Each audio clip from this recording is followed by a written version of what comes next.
कोई धन बिन रहता उदास, थोड़े थोड़े सब दुखी, सुखी राम को दास।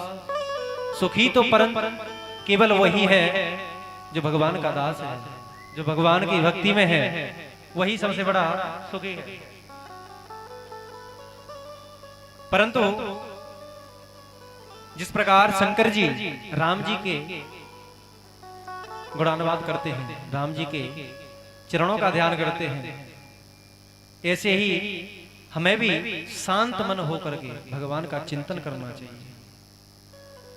क्योंकि गोस्वामी जी लिख रहे हैं रामचरितमानस में कि रौद्र करहि जप तप नाना, रौद्र करहि ओ जप तप नाना, रौद्र करहि जप तप नाना, रौद्र करहि जप तप नाना, बैठे बरासन कहि पुराना। पैसा निकल आए, परंतु जो भगवान को भजता है ना उसको पैसे की फिक्र है और ना ही उसको किसी सम्मान की फिक्र है। सम्मान मिले तो ठीक, नहीं मिले तो ठीक, परंतु इस मृत्यु लोक में ये सब देख देख करके मेरा चित्त एकदम से भर चुका है, इसीलिए मैं अशांत हूं। सूत जी महाराज सौनकादिक ऋषियों से कह रहे हैं, सौनकादिक ऋषि भी इसी बात को कह रहे हैं, इसी से हम उदास हैं। उधर नारद जी सनक सनातन सनत कुमारों से इसी प्रश्न को कर रहे हैं, परंतु नारद जी ने भी उनसे यही बात कही कि मैं अभी पुष्कर, प्रयाग, गोदावरी इन सभी क्षेत्रों में अभी आया हूं, तो मुझे कहीं भी कोई भी शांति नहीं मिली। परंतु जैसे ही मैं श्री धाम वृंदावन में गया तो मैंने वृंदावन के जैसे ही निकट पहुंचा और पहुंच करके मैंने कन्हैया जी के दर्शन किए, यमुना महारानी के दर्शन किए और वहां आकर के मैं विश्राम लिया। परंतु जो वृंदावन धाम में जैसे ही मैंने यमुना पुलिन पर बैठ करके वहां यमुना महारानी का चिंतन किया तो वहां मुझे थोड़ा सा आनंद महसूस हुआ। परंतु जैसे ही मैं आगे बढ़ा तो मुझे एक नारी उस वृंदावन में दिखी जो कि भक्ति, ज्ञान और वैराग्य को लेकर के, भक्ति, ज्ञान और वैराग्य को लेकर के भक्ति महारानी उन ज्ञान और वैराग्य का बुढ़ापा दूर करने के लिए और भगवान की कृपा प्राप्त करने के लिए उनको पंखे से झाल रही है। परंतु वह युवती खिन्न भिन्न होकर के वहां बैठी हुई थी। जितनी भी सखियां थीं वो सभी वहां आकर के तमाशा देख रही थी। परंतु नारद जी जैसे ही निकल के गए, नारद जी से कहा कि हे महाराज आप किधर जा रहे हैं? तो सूत जी महाराज ने कहा कि तत्राश्चर्यमया दृष्टं श्रूयतां तन्ननीश्वरा, एका तो तरुणी तत्र निष्णा खिन्न मानसा। आज सनत कुमारों से नारद भगवान ने इस वृतांत को बताया कि सनत कुमार जी, एक युवती मुझे वृंदावन में खिन्न भिन्न होकर के मिली।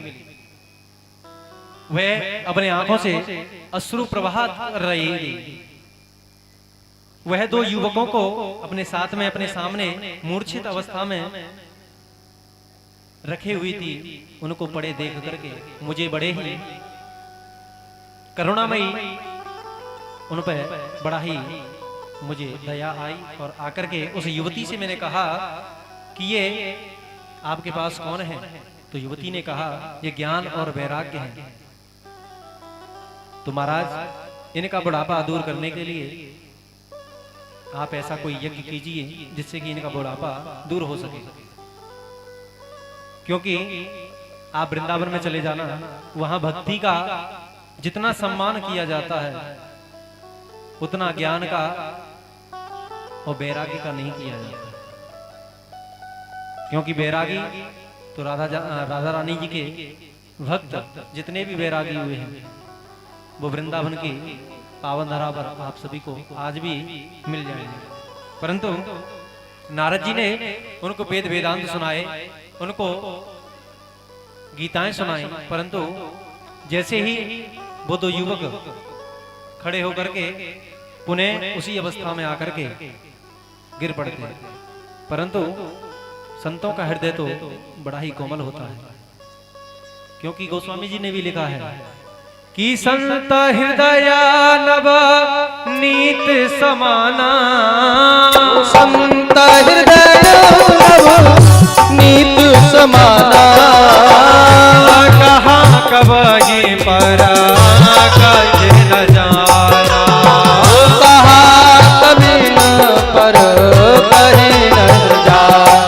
ओ संत हृदय नव नीत समाना, संत हृदय नव नीत समाना, कहाँ कभी न पर कहीं नहीं जाना, कहाँ कभी न पर कहीं नहीं जाना।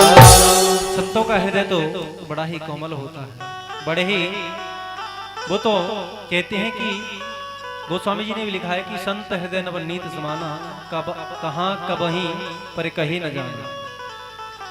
संतों का तो कहना ही क्या है, हमारे समक्ष जो जिन्होंने पोथी उठाई थी वो भी ग्रस्त संत हैं, उन्होंने भी इस पोथी को यहाँ विराजमान किया है। वो भी एक निर्मल स्वभाव से आप सभी के समक्ष बैठे हुए हैं, और साथ ही साथ ये भी है कि जहां जहां धर्म का कार्य होता है वहां कहते हैं कि हम तन से मन से धन से जैसी भी आप महाराज जी कहोगे उस प्रकार से आप सभी के साथ में हम तैयार हैं। ऐसा हमारे गोरेलाल भैया का स्वभाव है, और हमें तो वृंदावन में ही मिले थे जब से इनकी बड़ी ही हमने सरल स्वभाव देखा। संतों का जो स्वभाव होता है वो हमारे गोरेलाल भैया से सीखें कि संतों का क्या स्वभाव है, ग्रस्तों का क्या स्वभाव है। ग्रस्त भी जीवन यापन कर रहे हैं और संतों का प्रादुर्भाव भी निभा रहे हैं। तो जो संत होते हैं वो कोमल हृदय वाले होते हैं, जो दूसरों का दुख देख नहीं पाते। तो आज नारद जी ने भी उनसे आज यही उन्होंने उनको वेद वेदांत सुनाए, गीता का पाठ सुनाया, परंतु इधर उधर घूमे, सभी ने उनको कोई रास्ता नहीं बताया। परंतु जैसे ही आकाशवाणी हुई तो आकाशवाणी ने कहा कि आप यदि इनका बुढ़ापा दूर करना चाहते हैं, आप भक्ति और ज्ञान वैराग्य इन तीनों को एक साथ देखना चाहते हैं, तो आप सत्कर्म कीजिएगा। अब नारद जी सोचने लगे कि सत्कर्म होता क्या है। तो आज जैसे ही नारद जी ने पूछा कि सत्कर्म है क्या, तो नारद जी भक्ति के कष्टों का निरूपण करने के लिए, उनकी निवृत्ति करने के लिए आकाशवाणी के ही उस आकाशवाणी के ही मुखारविंद से जो बात कही थी आज सौनकादिक ऋषियों से सूत जी महाराज ने कहा, और इधर नारद जी ने श्री सनक सनातन सनत कुमारों से कहा। तो सनत कुमारों ने कहा कि इसमें परीक्षित हम बन जाएंगे, और आप एक बद्रीनाथ धाम के पास में एक टीला बनाइए, टीला बना करके और कथा का प्रादुर्भाव कीजिए। प्रादुर्भाव करने के लिए आज नारद जी ने वहां आसन बिछा दिए 3, और नारद जी निमित्त बन गए। चारों भैया ने कहा कि जो नाम संकीर्तन है, जो भगवान की भक्ति है, उसके लिए सत्कर्म है क्या? तो सूत जी महाराज कहते हैं कि यत फलम नास्ति तपसा न योगे न समाधिना तत्फलम लभते सम्यकलौ के सब कीर्तना। यत फलम नास्ति तपसा न योगे, जो बड़े बड़े पुरुषों को फल प्राप्त नहीं हुआ है, वो तत्फलम लभते सम्य केशव कीर्तना, वो भगवान के कीर्तन मात्र से सारा सब कुछ प्राप्त हो सकता है। जब नारद जी ने इस सतयुग में समाधि मिलती थी, लेकिन इस कलयुग में भगवान नाम संकीर्तन से सब कुछ मिल जाता है, क्योंकि गोस्वामी जी ने लिखा है और भागवत में भी आया है कि कलयुग केवल हरि गुण गाहा, कलयुग केवल हरि गुण गाहा, गावत नर पावई भवधाम, ओ गावत नर पावई भवधाम। कलयुग केवल हरि गुण गाहा, कलयुग केवल हरि गुण गाहा, गावत नर पावई भवधाम, गावत नर पावई भवधाम। ओ कलयुग केवल नाम आधारा, कलयुग केवल नाम आधारा, सुमेरे सुमेरे नर उतर हे पारा। ओ श्री राम जय राम जय जय राम, ओ श्री राम जय राम जय जय राम, ओ श्री राम जय राम जय जय राम, श्री राम जय जय राम।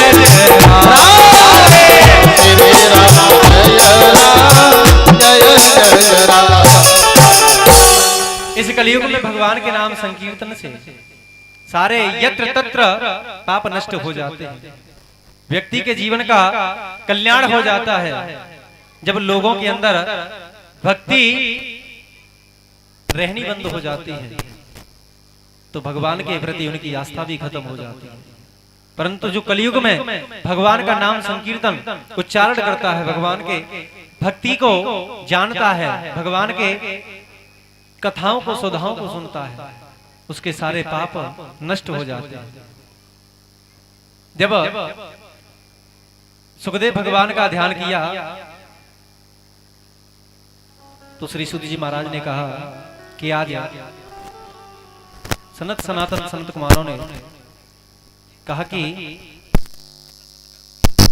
तो नारद जी को सनत कुमारों ने कहा कि आपको जो ब्रह्मा जी ने 4 श्लोकों में चतुर्श्लोकी भागवत जो बताई है, उस चतुर्श्लोकी भागवत से इनका कल्याण होगा, इसको आप करिए। तो सनत कुमारों ने आज वह श्रीमद् भागवत कथा का आयोजन करवाया, तीनों के लिए आसन रखवा दिया। सूत जी महाराज कहते हैं कि श्रीमद् भागवतालापः सतोगीता सुकादेवे, ये तो श्री सुखदेव जी की वाणी है, परमहंसों का गाया हुआ गान है।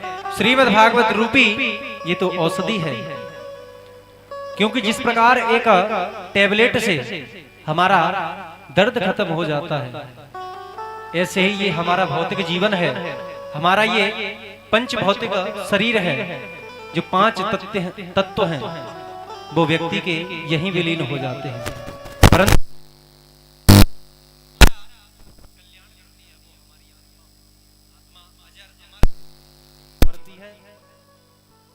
कभी उसका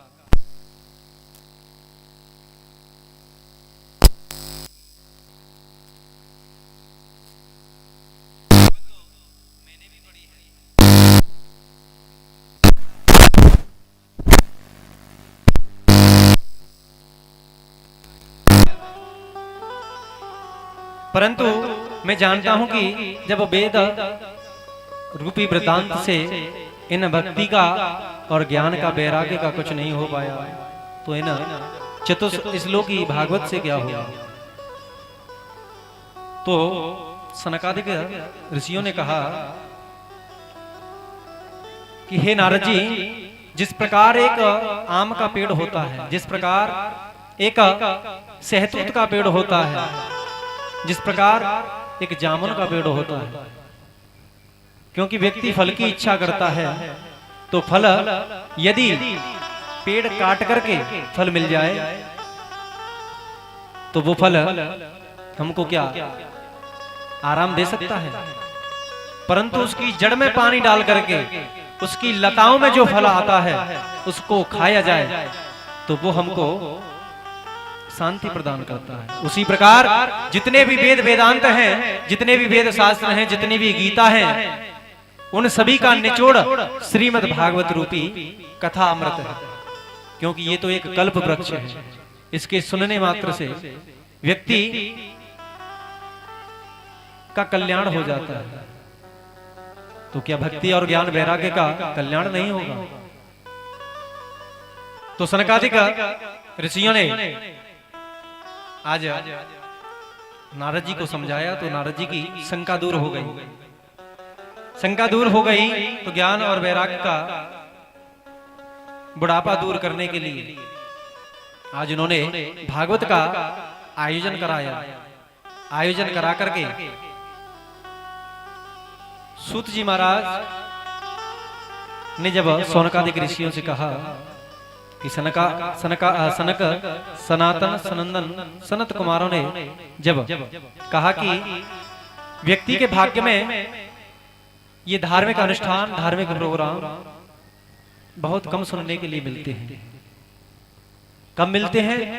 सूत जी महाराज कह रहे हैं कि भाग्योदय न बहुजन्म समर्जितेना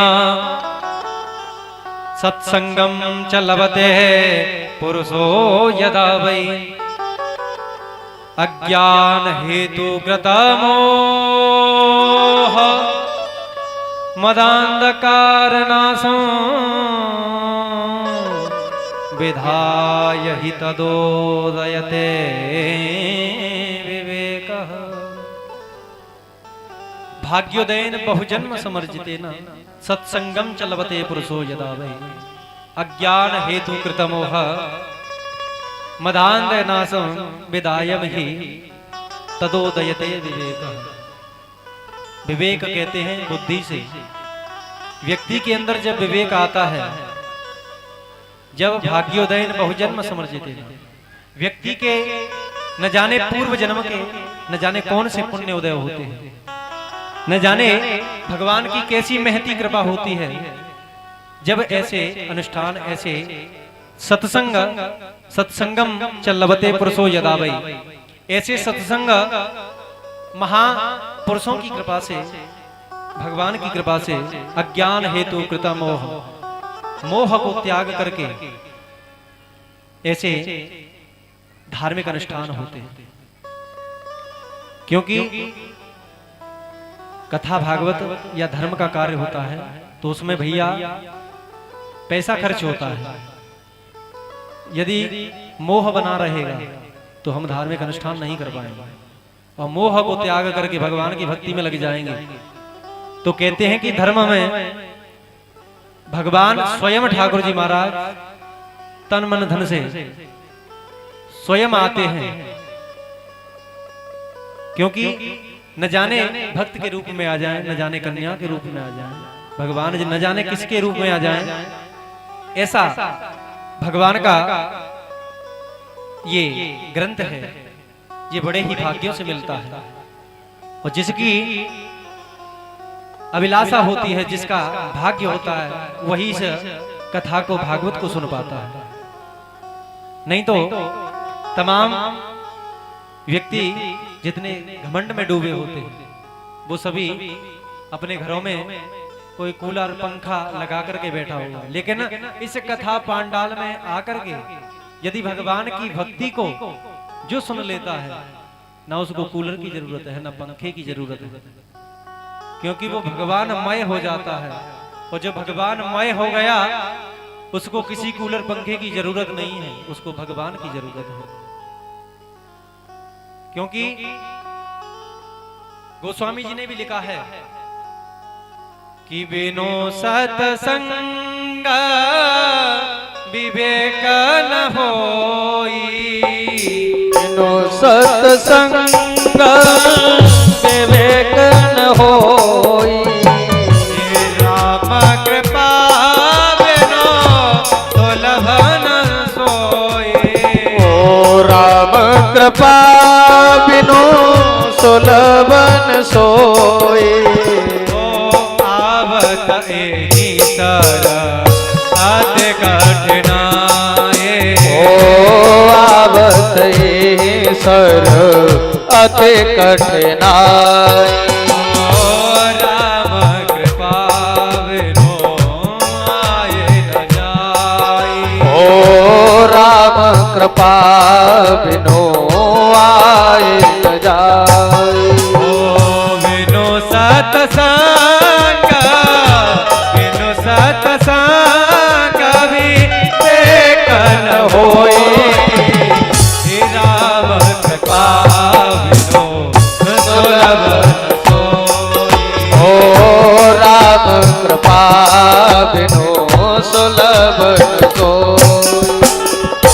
बिनु सत्संग विवेक न होई, राम कृपा बिनु सुलभ न सोई। आवत एहि सर अति कठिनाई, राम कृपा बिनु आई न जाई।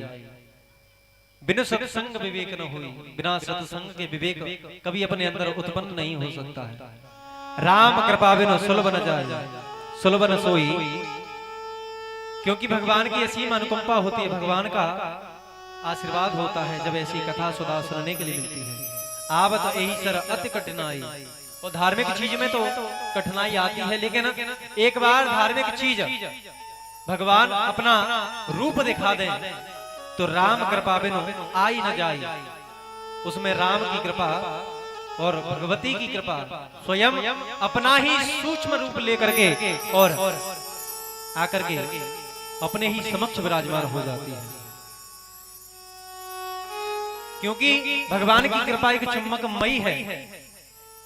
व्यक्ति यदि किसी कहते हैं कि किसी घर में भी बिल बना करके बैठा हुआ होगा ना, तो संकीर्तन एक ऐसा है कि उसको वहां से भी खींच लेगा।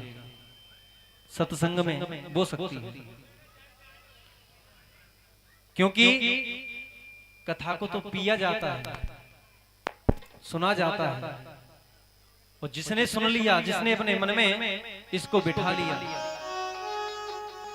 वह भगवान को प्राप्त कर लेता है। क्योंकि गंगा जी के पावन तट पर आज पुलन के समक्ष नारद जी ने भक्ति और ज्ञान वैराग्य का बुढ़ापा दूर करने के लिए कथा का प्रादुर्भाव किया। ज्ञान और वैराग्य का बुढ़ापा दूर हुआ,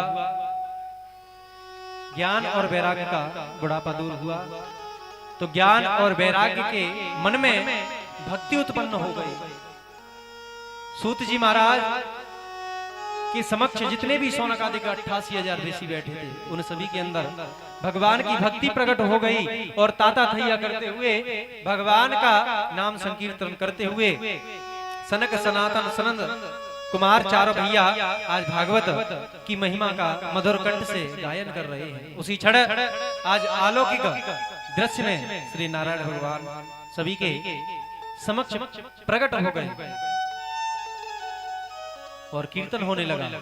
प्रहलाद जी ढोल बजा रहे हैं और सभी ताता थैया करते हुए नाच रहे हैं और सभी कीर्तन कर रहे हैं। ओ कृष्ण गोविंद गोविंद हे गोपाल नंद लाल, कृष्ण गोविंद गोविंद हे गोपाल नंद लाल, ओ कृष्ण गोविंद गोविंद गोपाल नंद लाल, कृष्ण गोविंद गोविंद गोपाल नंद लाल, कृष्ण गोविंद गोविंद हे गोपाल नंद लाल, कृष्ण गोविंद गोविंद हे गोपाल नंद लाल, कृष्ण गोविंद गोविंद गोपाल गोपाल नंदलाल कृष्ण गोविंद गोविंद गोपाल नंदलाल कृष्ण गोविंद गोविंद कृष्ण गोविंद गोविंद हे गोपाल नंदलाल हे गोपाल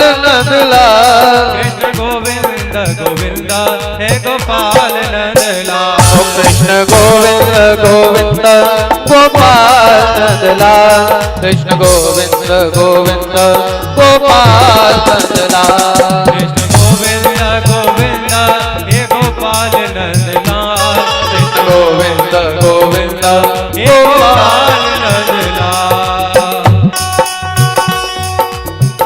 बोले कृष्ण कन्हैया लाल की जय हो गोविंद भगवान की जय हो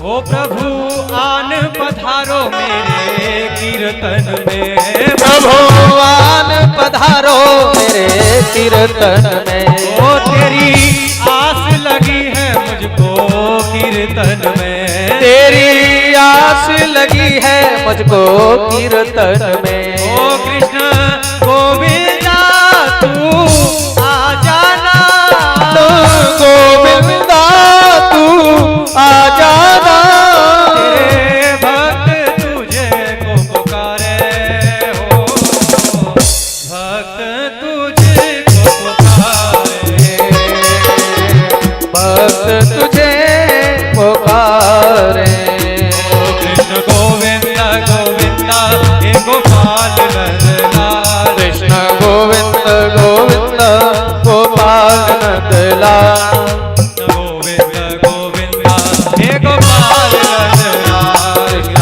गोविंद गोविंद गोपाल नंदलाल गोपाल नंदलाल गोपाल नंदलाल हे गोविंद नंदलाल गोपाल नंदलाल हे गोविंद नंदलाल गोविंद गोविंद हे गोपाल नंदलाल कृष्ण गोविंद गोविंद हे गोपाल नंदलाल कृष्ण गोविंद गोविंद गोपाल नंदलाल कृष्ण गोविंद गोविंद गोपाल नंदलाल कृष्ण गोविंद गोविंद गोपाल नंदलाल कृष्ण गोविंद गोविंद गोपाल नंदलाल कृष्ण गोविंद गोविंद गोपाल नंदलाल हे कृष्ण गोविंद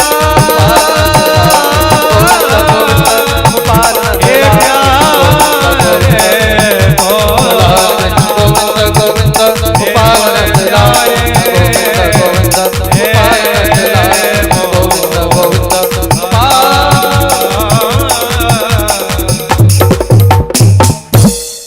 बोले कृष्ण कन्हैया लाल की जय हो जब सौनकादिक ऋषियों के सामने ये प्राकट हुआ सूत जी महाराज ने भली भांति से सौनकादिक ऋषियों को बताया कि सनत कुमारों के सामने जब इन्होंने ये अलौकिक दृश्य देखा तो अलौकिक दृश्य देख करके उन्होंने कहा कि इस त्रिभुवन में जो भी भक्तगण भगवान के नाम संकीर्तन को करता है वो सबसे धन्य है, क्योंकि जिनके हृदय में स्वयं ठाकुर जी विराजमान हैं, जिनके हृदय में स्वयं भगवान का प्राकट्य विराजमान है, वह भक्ति महारानी धन्य है। जिनके हृदय में स्वयं भक्ति को लेकर के भगवान विराजमान हो जाते हैं। और भक्ति तभी आती है जब हमारे अंदर ज्ञान आ जाएगा, तो ज्ञान नहीं होगा तो वैराग्य कहां से आएगा।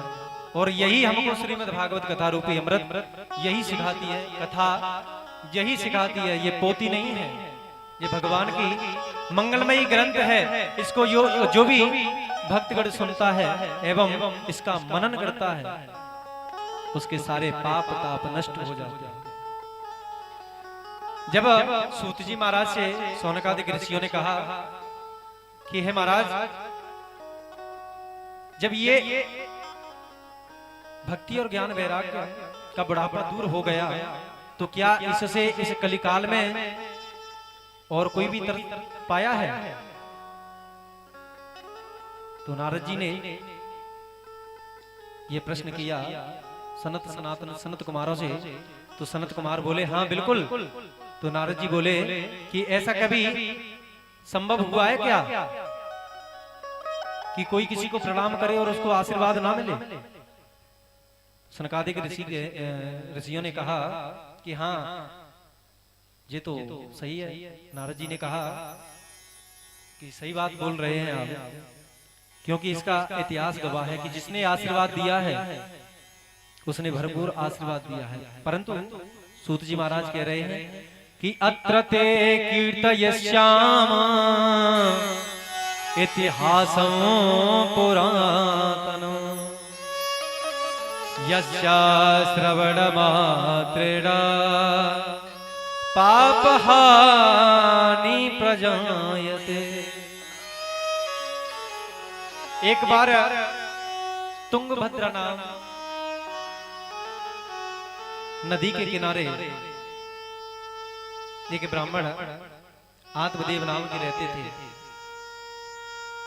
वो इतने ज्ञानी थे कि आज से उनको कल की पता थी कि कल क्या होने वाला है। तो न आत्मदेव कि यहाँ सर्वस्व था, सब वैभव धन गाड़ी घोड़े सब कुछ थे, परंतु उनके कोई पुत्र नहीं था।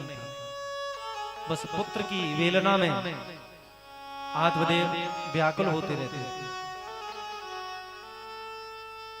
एक बार आत्मदेव जी बैठ करके चिंतन करने लगे कि पता नहीं मेरी ही किस्मत फूटी है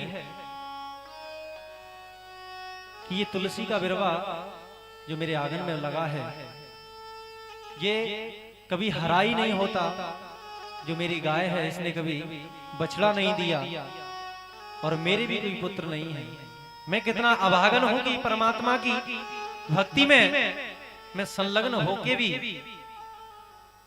और मुझे भगवान ने एक पुत्र नहीं दिया। परंतु आत्मदेव जैसे ही सोच रहे थे तो सोचते सोचते इतने परेशान हो गए कि वो जाकर के जंगल में और एक पीपल के वृक्ष के नीचे बैठ करके मनन करने लगे। आंखों से अश्रु बह रहे हैं। अश्रु बहते हुए उन्होंने देखा कि आगे से एक संत आ रहे हैं। संतों को जैसे ही देखा, संतों के चरणों में उन्होंने अपने सर को नवा लिया। सर को नवा करके संत ने आशीर्वाद दे दिया। आशीर्वाद दे करके उसने कहा कि खुश रहो, परंतु आप इतने उदास क्यों हो? तो हाथ जोड़ करके आगे आत्मदेव जी ने उन संत जी से कहा कि महाराज क्या करें, पूजा पाठ बहुत करते हैं, दान पुण्य बहुत करते हैं, परंतु कोई पुत्र नहीं है हमारे यहाँ। और पुत्र नहीं है इसकी कारण या तो हमारी गाय है उसके भी कोई बछड़ा नहीं हुआ है। तुलसी का बिरवा भी हमारा सूख जाता है, क्योंकि जिस घर में पुत्र ना हो उसमें देवता भी कभी निवास नहीं करते। जिस घर में नारी का सम्मान ना हो, पुत्र का सम्मान ना हो, जिसमें धर्म का सम्मान ना हो, जिसमें भक्ति का सम्मान ना हो, गाय की पूजा ना हो और तुलसी की पूजा ना हो, वहां देवता लोग भी विचरण नहीं करते हैं। देवता लोग भी उस धराधाम को छोड़ करके चले जाते हैं। यह सारी विडंबना जब आत्मदेव जी ने संत को बताई तो संत तो निर्मल होते हैं। जिस प्रकार हमारे भैया हैं जो आपको अभी बताया था, गृहस्थ संत हैं ये भी, परंतु आज आत्मदेव जी ने कहा कि मुझे एक पुत्र की प्राप्ति हो जाए, और यदि पुत्र नहीं होगा तो मैं आपके ही चरणों में सर को पटक पटक करके मैं अपने प्राण को त्याग दूंगा। और कहते हैं कि यदि ब्राह्मण की कोई हत्या कर दे, किसी गौ की हत्या कर दे, तो उसको ब्रह्म हत्या लग जाती है। तो संत जी कह रहे हैं कि अरे अरे ऐसा क्यों करते हो, आप तो बड़े ज्ञानी हैं, आपको इतना भी नहीं पता है कि प्राण देना एक ब्रह्म हत्या के समान होता है ब्राह्मण में। तो आज संत जी ने अपने जीवन ज्योति को निकाल करके एक झोले से फल निकाल करके उन आत्मदेव जी को उनके हाथ में पकड़ा दिया और अपने शरीर को पंच तत्वों में उन्होंने विलीन कर दिया। क्योंकि उन्होंने पहले उनको बताया था कि आपके 7 जन्म तक पुत्र नहीं हो सकता है, परंतु कहते हैं कि भगवान का लेखा हुआ एक बार के लिए मिट सकता है, लेकिन संत की वाणी और संत का आशीर्वाद कभी मिटता नहीं है। ब्राह्मण का आशीर्वाद कभी मिटता नहीं है। ब्राह्मण यदि मन से कोई आपको आशीर्वाद दे दे तो ये समझो कि उसका कल्याण हो जाए, क्योंकि ब्राह्मण के पास आशीर्वाद के अलावा और कुछ नहीं है। और ऐसा ब्राह्मण कोई भी नहीं है जो कि परमात्मा का भक्त ना हो। और हमारे तो जो पंडित जी हैं वो एमपी की पावन धरा से आए हैं। एमपी की जो पावन धरा है वो तो संतों की बड़ी ही मेहनती कृपा से, और वहां पर सभी जितने भी भक्तगण हैं वो पल रहे हैं। परंतु मैं तो ये कहता हूं कि माखनदास महाराज जी के सानिध्य में जो रहने वाले एमपी के हमारे कन्हैया कटारा जी जो मंच पर पाठ कर रहे हैं, सभी के समक्ष बैठे हुए हैं, और फतेहाबाद की पावन धरा जो कि ब्रज की पावन भूमि है, उस पावन धरा से हमारे समक्ष सुनील पंडित जी बैठे हुए हैं, जो कि यहाँ की जो भी व्यवस्था है उसको संभालने के लिए किसको देना है, किसको लेना है, क्या करना है, ये सारी व्यवस्था हमारे सुनील पंडित जी की है। और गुरु भाई हमारे जो इस साइड में बैठे हैं वो गढ़सान की पावन भूमि से आए हुए हैं। ये भी बड़े ही सुरीले और बड़ी ही गुरु की कृपा इनके ऊपर तो हुई है कि ये समझो अगर हम ना बुलाएं तो भी धर्म के लिए सबसे पहले खड़े हो जाते हैं कि विवेक पंडित जी आप चिंता ना करो, जो भी कार्य होगा हम सब मिलकर के करेंगे। क्योंकि जितने भी मंच में विराजमान जो हमारे पंडित जी हैं और हमारे इंस्ट्रूमेंट वाले हैं और जो हमारे महाराज जी हैं गोरेलाल जी, इन्होंने एक ही बात कही कि हम जाते इतने में हैं, परंतु आप जो कुछ भी 1500 कम दोगे हम उसको लेकर के आ जाएंगे, लेकिन आपसे ये नहीं कहेंगे कि आप हमको इतना दे दो कि उतना दे दो। तो इनका आशीर्वाद और ब्राह्मणों की कृपा से और इस स्थान देवता की कृपा से, माता की कृपा से ये अनुष्ठान पूर्ण हो पाया है। आप सभी के इस गांव में जितने भी भक्तगण हैं उन सभी से मैंने एक कार्य की कही, उन सभी ने तत्पर खड़े हो गए कि आप चिंता ना करो, क्योंकि ऐसा ही भक्त होना चाहिए जो धर्म के लिए खड़ा हो जाए। और वो भक्त किस काम का जो भगवान के काम ना आ सके, वो शरीर किस काम का जो भगवान की सेवा ना कर सके।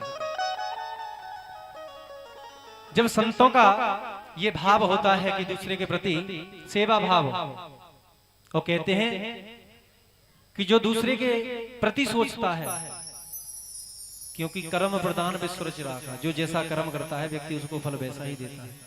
हमारे अंदर जैसी भी सामर्थ्य थी, जैसी भी व्यवस्थाएं थी, उनको देख करके आप सभी के सहयोग से ये सारा पंडाल, सारी व्यवस्थाएं सभी अपने हिसाब से हुई हैं। परंतु जिस प्रकार एक भक्त भगवान के लिए आता है, ऐसे ही जितने भी क्षेत्रवासी हैं, गांववासी हैं, वो कंधे से कंधा मिला करके एकजुट बना करके इसमें संलग्न हो जाए, क्योंकि आपकी ही कथा है, आपका ही सर्वस्व है, आप ही कराने वाले हैं, आप ही करने वाले हैं, सब कुछ आप ही हो। क्योंकि जब भक्त ही नहीं होंगे, क्योंकि भगवान भक्त के बस में होते हैं, भगवान भक्त के बस में हैं, तो सभी भगवान के भक्त ही हैं। तो कंधे से कंधा मिला करके इस महायज्ञ को आगे की तरफ ले जाएं, क्योंकि भक्त जिस प्रकार आत्मदेव जी हैं भगवान के, उसी प्रकार हम सब भी भक्त हैं। और हम सब किस लिए बैठे हैं यहाँ? हम इसलिए बैठे हैं कि हमको भगवान की महती हुई गंगा में गोता लगाने के लिए कुछ क्षण भगवान का भजन मिल जाए, भगवान की कृपा मिल जाए, इसलिए हम बैठे हैं। क्योंकि संतों का हृदय तो निर्मल होता है। गोस्वामी जी भी लिख रहे हैं कि निरमल मन जन सो मोहि पावा, मोह कपट छल छिद्र न भावा। ओ निर्मल मन जन सो मोहि पावा, मोहि कपट छल छिद्र न भावा। श्री राम जय राम जय जय राम, श्री राम जय राम जय जय राम।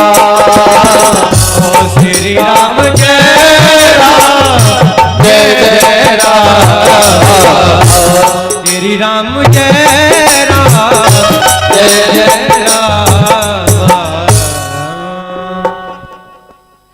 निर्मल मन जन सो मोहि पावा, मोह कपट छल छिद्र न भावा। गोस्वामी जी ने लिखा है कि भगवान की भक्ति में जो निर्मल मन से आता है, मैं उसको अपना बना लेता हूं।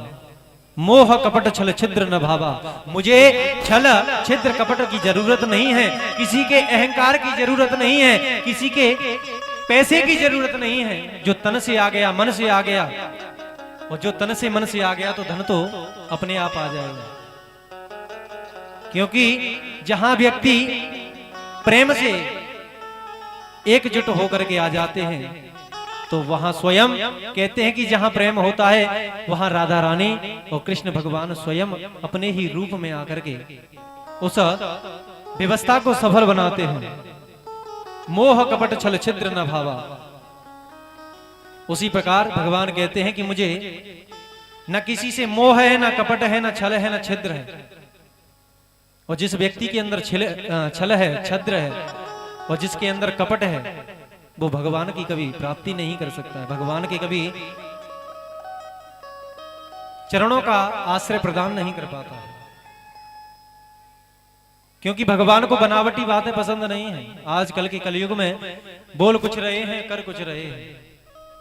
लेकिन एमपी की पावन धरा और फतेहाबाद से लेकर के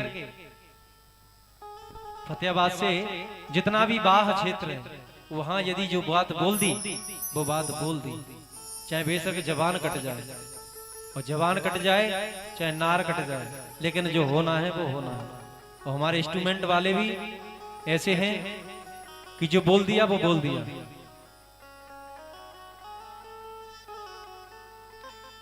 तो भगवान को बनावटी बातें पसंद नहीं है। आज आत्मदेव जी को संत जी ने अपना जो श्रीफल था वो निकाल करके उन्होंने दे दिया, दे करके आज जैसे ही आत्मदेव जी घर आए और आकर के उन्होंने अपनी पत्नी को वह फल प्रदान कर दिया तो जैसे ही प्रदान किया तो उनकी पत्नी ने सोचा कि यदि मैं इस फल को खा लूंगी, फल को खा करके मेरा जो उदर भाग है वो बढ़ेगा, और यदि गांव में आग लग जाए या कोई कुछ भी हो जाए तो उसके लिए मुझे भगना पड़ेगा। और आलसी वो इतनी थी कि जैसे उसके लक्षण थे, क्योंकि उसका नाम था धुंधली, जैसे उसके लक्षण थे वैसी उसकी भाषा थी। पंडित जी पाठ करने के लिए जा रहे हैं, वो जब तक 4-5 सदस्यों से नहीं लड़ ले, जब तक उसको चैन नहीं मिले, और चैन नहीं मिले तो ऐसी स्त्री मति सो गति, जैसी मति होती है वैसी गति हो जाती है उनकी। तो उस स्त्री ने सोचा कि इससे मेरा गर्व बढ़ेगा, तो क्यों ना उसका प्रादुर्भाव करके देखा जाए। तो उसने उस फल को तो दे दिया गाय को, और उसकी जो बहन थी उससे सारा वृतांत बता दिया। तो उस बहन का जो पुत्र था उसको उसने गोद ले लिया, और पंडित जी को बेवकूफ बनाती रही कि अभी 9वां महीना चलने वाला है, बस प्रादुर्भाव होने वाला है पुत्र का। पंडित जी क्या जाने क्या कैसे है। तो जैसे ही आज जैसे 9वां महीना हुआ तो गोकर्ण जी का प्रादुर्भाव हुआ, और इधर उसने अपनी बहन का जो पुत्र लिया था पंडित जी से बोल दिया कि मेरे ये पुत्र हुआ है। तो पंडित जी बड़े ही हर्षोल्लास के साथ खुशियां मना रहे थे। तो खुशियां मना रहे थे तो उन्होंने देखा कि इधर गाय का भी पुत्र उत्पन्न हो गया, तो गाय ने भी पुत्र को प्रदान कर दिया। लेकिन गाय के जो पुत्र हुआ था वो संत की ही कृपा थी। उनके गैया जैसे तो कान थे, उनका नाम था गोकर्ण, और धुंधली देवी ने अपने नाम के अनुसार अपने पुत्र का नाम रख दिया धुंधकारी। जब धुंधकारी बड़ा हुआ, बड़ा होकर के नाना प्रकार के पापों को करने लगा, तो आत्मदेव जी बड़े ही दुखी हुए थे। दुखी होने के बाद जब उन्होंने एकांत में बैठ करके चिंतन किया तो श्री गोकर्ण जी ने उनको समझाया कि आज वही दिन था और कल भी वही दिन था जब तुम चिंतन कर रहे थे। उससे पहले तुम परमात्मा का चिंतन कर लेते तो आपको ये दिन नहीं देखने पड़ते। सूत जी महाराज कहते हैं कि फल भक्षेण गर्भस्या गर्भेणोदरवदिता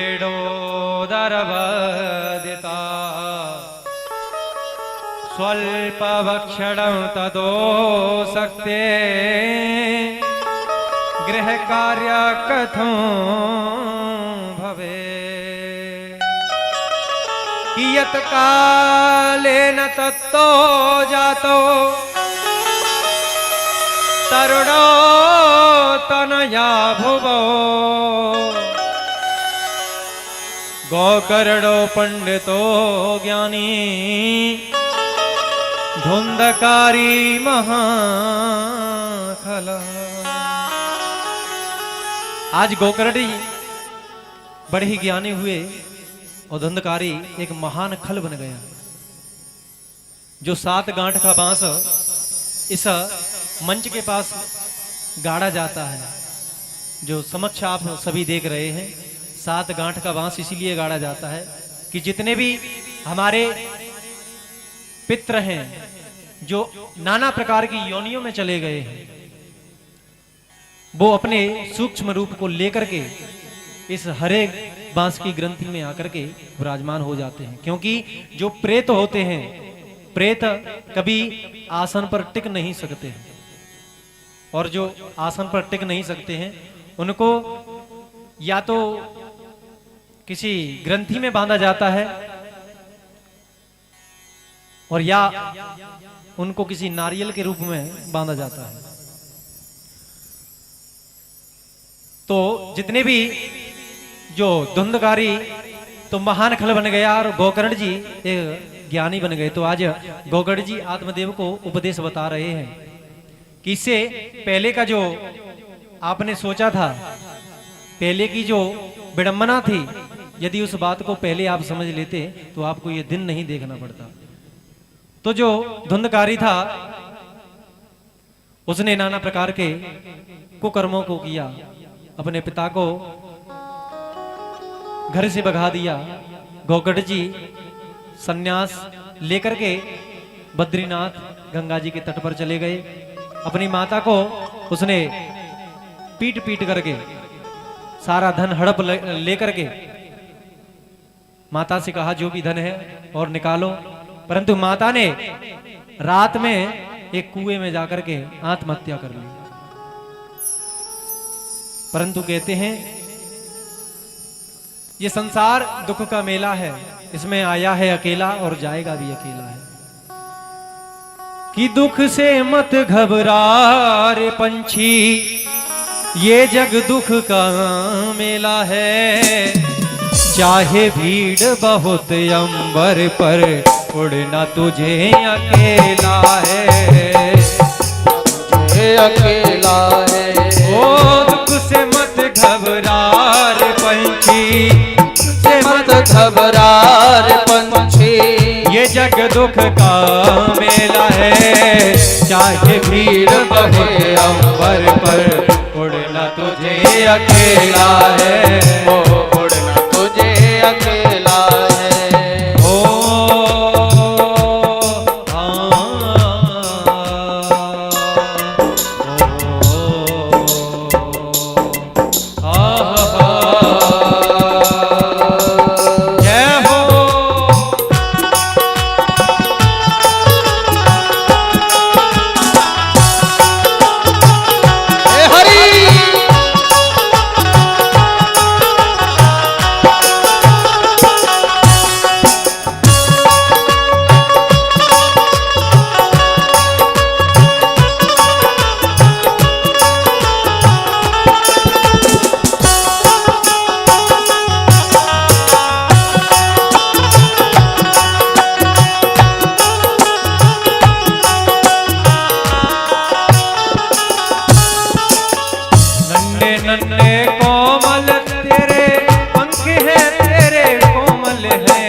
तुझे अकेले है, उड़ना तुझे अकेले है।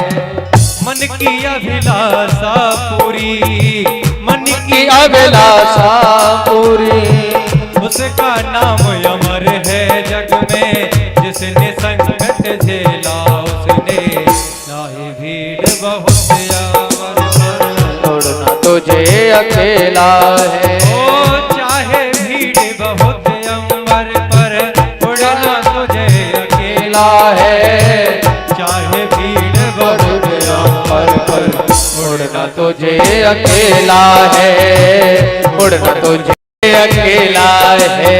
जय हो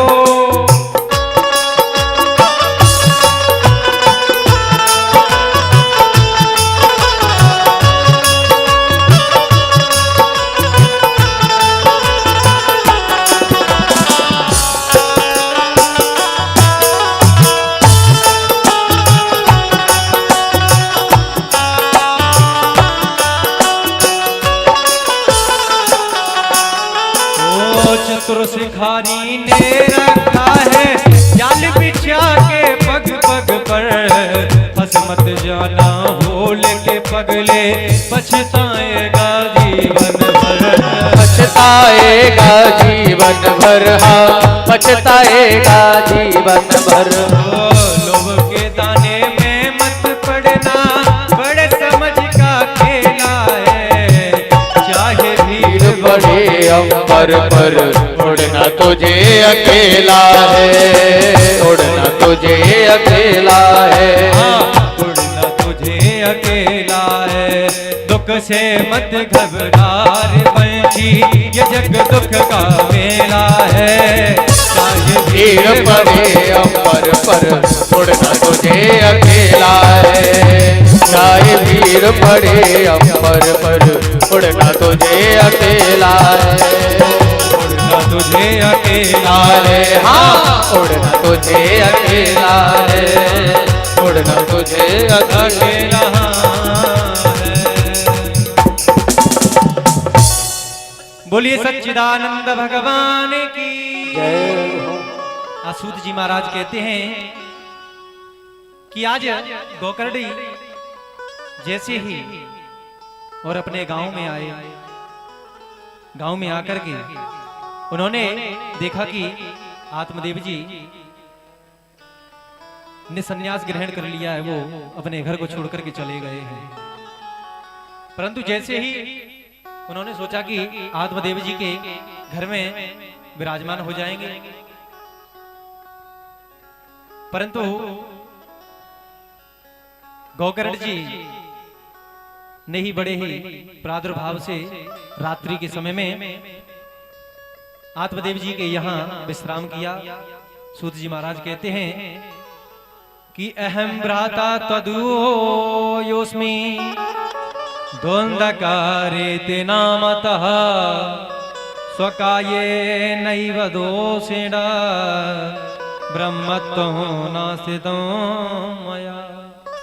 आज गोकर्ण अनेक अनेक भांतियों से और गोकर्ण जी को दिखाई पड़ रहा था। जो धुंधकारी था वो अनेक प्रकार से प्रेत योनियों में भटक करके उनको दिखाई पड़ रहा था। तो सुबह प्रातः होते ही गोकर्ण जी ने सूर्यदेव भगवान से प्रार्थना की कि हे सूर्यदेव भगवान, मेरा भाई अनेक योनियों में चला गया है, तो उसका कल्याण कैसे हो। तो सूर्यदेव भगवान से प्रार्थना करके श्री गोकर्ण जी महाराज ने कहा कि ऐसा कोई ग्रंथ बताइए, ऐसा कोई वाचन बताइए जिससे कि करने मात्र से व्यक्ति का कल्याण हो सके, क्योंकि जो मेरा भाई है उसका कैसे भी कल्याण हो जाए। तो सूर्यदेव भगवान से प्रार्थना करके सूर्यदेव भगवान ने कहा, श्रीमद् भागवतम मुक्ति सप्ताह वाचनम कुरु। आप श्रीमद् भागवत रूपी कथा का वाचन करवाइए। वाचन सप्ताह वाचनम कुरु, 7 दिन की श्रीमद् भागवत कथा की पोथी को विराजमान करवाइए, उससे उसकी मुक्ति हो सकती है। तो आज गोकर्ण जी ने सभी गांव वासियों को एकत्रित करके मंच बना करके और भागवत का प्रादुर्भाव किया। सूत जी महाराज कहते हैं कि श्रवणस्य विवेदेना फल भेदोत्र संस्थिता, श्रवणम तो कृता सर्वे न तथा गमनम कृतम। जब गोकर्ण जी ने कथा प्रारंभ की तो सभी गांव वालों ने सुनी, लेकिन जो धुंधकारी था उसने मन लगा करके वो कथा को श्रवण किया। कथा को श्रवण करके, क्योंकि धुंधकारी के लिए आसन बिछाया तो आसन पर वो विराजमान नहीं हो पा रहा है, लेकिन उसके लिए 7 गांठ का बांस गाड़ दिया। बांस गाड़ करके उसको उस बांस के ग्रंथि में उसको बिठाल दिया। बिठाल करके जैसे कथा पहले दिन की हुई, पहली ग्रंथि फट गई। दूसरे दिन की कथा हुई, दूसरे दिन की ग्रंथि फट गई। तीसरे दिन की कथा हुई, तीसरे दिन की ग्रंथि फट गई। ऐसे ही ऐसे कथा 7 दिन की होने को आई, तो 7 दिन की जैसे ही कथा हुई पूर्ण, 7 दिन की 7 ग्रंथियां फट गई और उस धुंधकारी का उद्धार हुआ। धुंधकारी का उद्धार होने के बाद भगवान ने उसके लिए विमान भेजा। विमान भेजने के उपरांत उसमें गोकर्ण जी ने कहा कि मैंने तो विमान मंगाया नहीं, परंतु ये विमान कैसे आ गया। तो भगवान के पार्षदों ने कहा कि इसने मन लगा करके इस श्रीमद् भागवत कथा को सुना है, इसलिए इसकी जो मुक्ति हुई है भगवान नारायण के चरण कमलों में इसकी प्रीति हुई है, इसकी भक्ति हुई है, इसलिए इसको हम लेने के लिए आए हैं। तो गोकर्ण जी ने कहा कि कथा तो सबने सुनी है, सब गांव वालों ने सुनी है, तो क्यों ना सभी को लेकर जाना चाहिए। परंतु गोकर्ण ने कैसे, तो सूत जी महाराज कहते हैं कि श्रवणस्या विवेदेना फल वेदोत्र संस्थिता श्रवणम तो कृतम सर्वे तथा गमनं कृतम। श्रवणस्य विवेदेना, जो कथा श्रवण करने में भेद करता है, जो फल में भेद होता है। यदि भगवान एकाग्र मन लेकर के भगवान की कथा को सुनता है तो वह भगवान के धराधाम को जाता है। आगे श्रावण मास के महीने में आप सभी कथा कराओ, आप सभी के लिए विमान आएगा और भगवान के धराधाम को आप सभी पहुंचेंगे। यहाँ भक्ति महारानी का जो ज्ञान और वैराग्य थे उनका बुढ़ापा दूर हुआ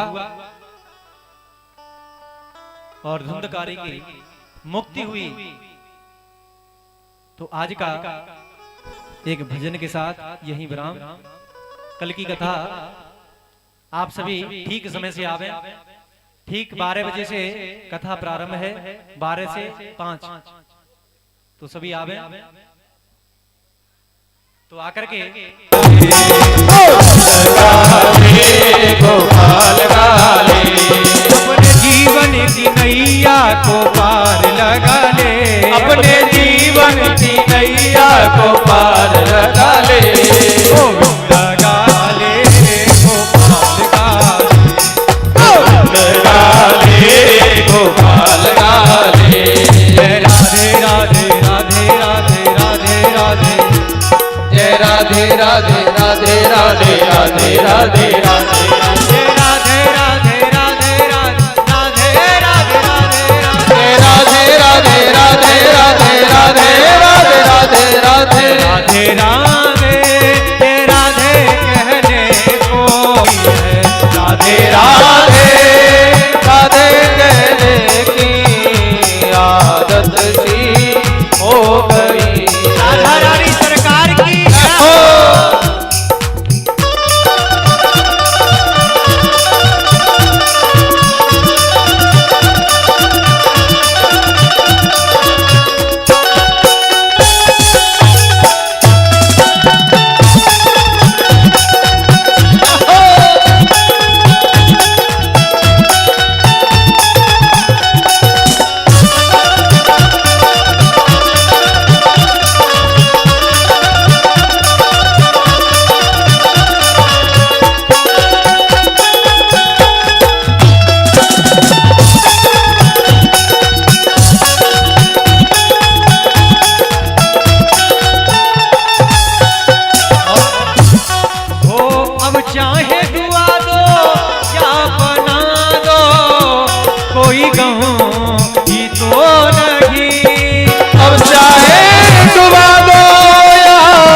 किसको नहीं, अब चाहे दुआ दो क्या बना दो, कोई गम ही तो नहीं। ओ अब चाहे डुबा दो या बना दो, कोई गम किसको नहीं।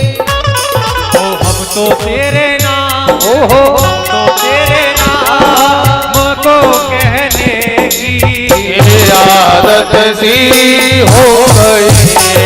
राधे राधे राधे कहने की आदत सी हो गई है। राधे राधे राधे राधे राधे राधे राधे राधे राधे राधे राधे राधे राधे राधे राधे राधे कहने की आदत सी हो गई है। राधे राधे राधे कहने की आदत सी हो गई है।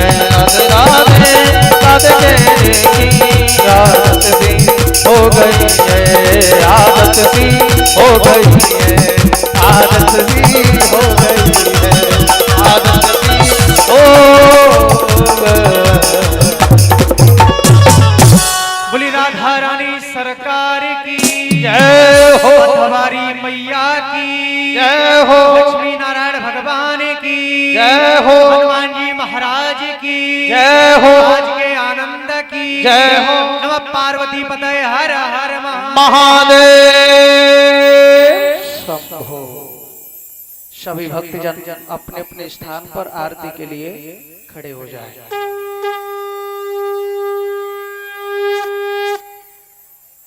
हरि ओम मां चन्द्रमानशो जातचक्षुषोः सूर्यो अजायतः श्रोत्रादायुष प्राणश मुखादग्निरजायत।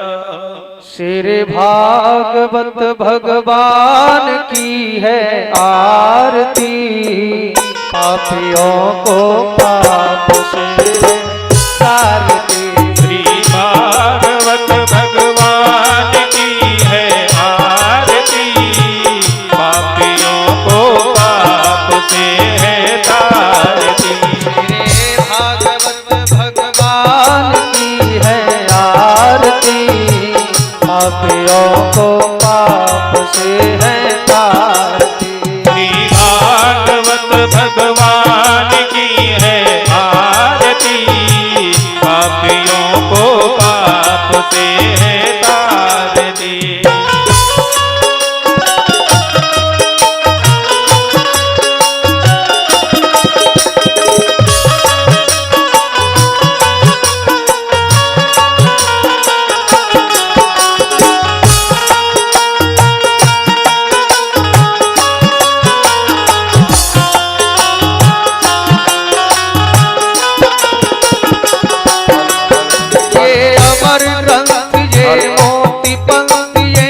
पंचम वेद निराला, नव ज्योति जगाने वाला। ये अमर ग्रंथ ये मुक्ति पंथ ये पंचम वेद निराला, नव ज्योति जगाने वाला। ये अमर ग्रंथ ये मुक्ति पंथ ये पंचम वेद निराला, नव ज्योति जगाने वाला।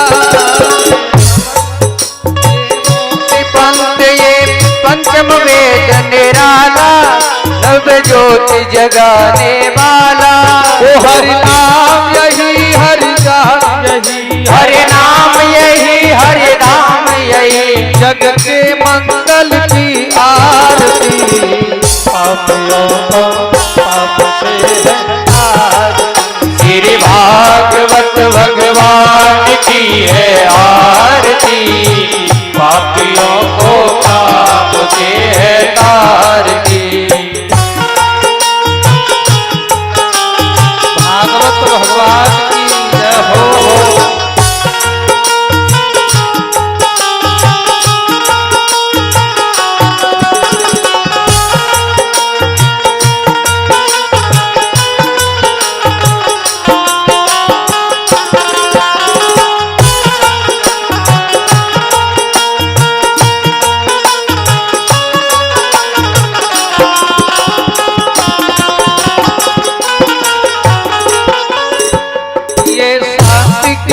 पावन पुनीत पापों को मिटाने वाला, हरि दर्श कराने वाला।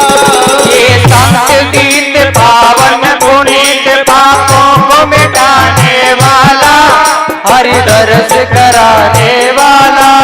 ये सुख करणी ये दुख हरणी, ये दुख करणी ये दुख हरणी, ये सुख करणी ये दुख हरणी, ये दुख करणी ये दुख हरणी। श्री मधुसूदन की आरती, पापियों को पाप से है आरती। श्री भागवत भगवान की है आरती, पापियों को पाप से है तारती।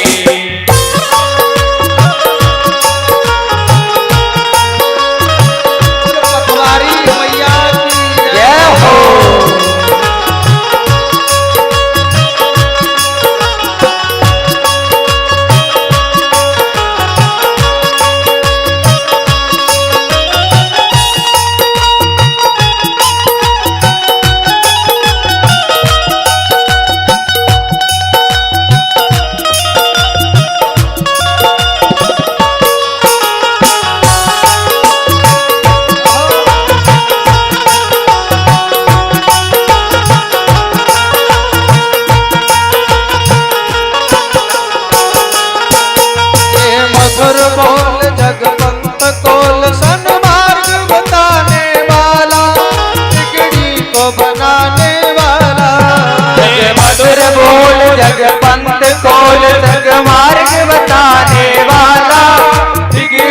को बनाने वाला।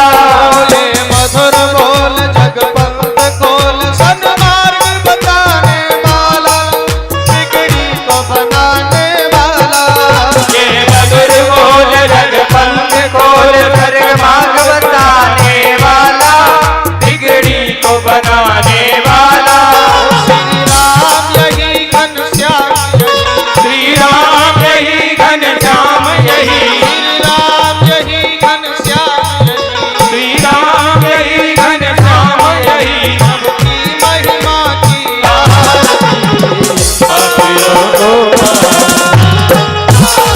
श्री भागवत भगवान की है आरती, पापियों को पाप से है तारती। श्री भागवत भगवान की है आरती, पापियों को पाप से है तारती।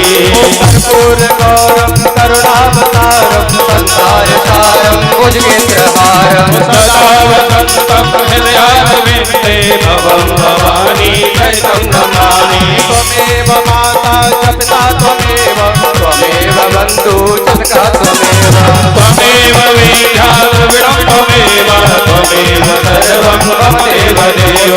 भागवत भगवान की है आरती, पापियों को पाप से है तारती। श्री भागवत भगवान की है आरती, पापियों को पाप से है तारती। पापियों को पाप से है तारती, पापियों को पाप से है तारती, पापियों को पाप से है तारती। जले शीतलकर्णं पुष्पै देवादिदेववन्दनम् आत्माविदेवं नमः। ॐ द्योः शान्तिरन्तरिक्षं शान्तिः, पृथिवी शान्तिरापः शान्तिरोगदयः।